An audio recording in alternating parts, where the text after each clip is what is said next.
শুভ সকাল বন্ধুরা। আজকে সকালটা গোলাপ ফুল দিয়ে শুরু করলাম। আজকে একটা নতুন রেসিপি তোমাদের সাথে শেয়ার করব, মূলো দিয়ে সয়াবিন দিয়ে।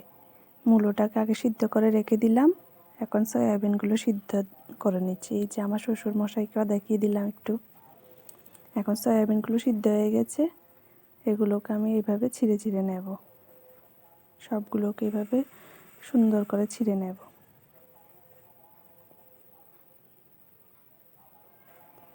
যখন ঘরে মাছ মাংস থাকে না, এইভাবে রান্না করে খাওয়া যায়, ভালোই লাগে, খারাপ লাগে না।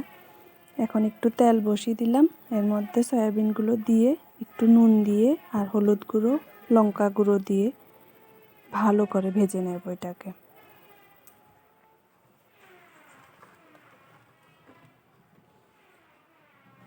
এটাকে একদম ভালো করে ভাজতে হবে।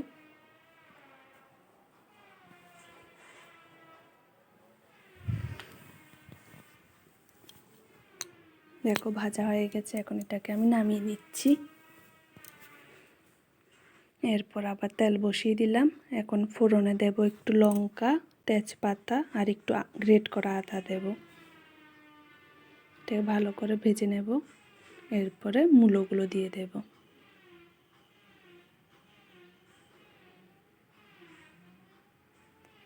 মূলোকে কিন্তু আগে ভালো করে সিদ্ধ করে জলটা ফেলে নেবে, নাহলে একটা গন্ধ করে। এরপর আমি এর মধ্যে একটু লবণ, হলুদ গুঁড়ো, লঙ্কা গুঁড়ো, জিরা গুঁড়ো দিয়ে ভালো করে এটাকে ভেজে নেব। আমাকেও একটু দেখিয়ে নিচ্ছি ফাঁকে ফাঁকে। এরপরে ভাজা হয়ে গেলে সয়াবিনগুলো দিয়ে দিলাম। এরপর এটাকে একটু জল দিয়ে সাঁতলে নেব। একটু স্বাদের জন্য চিনি দিয়ে দিলাম আর একটু ধনে পাতা।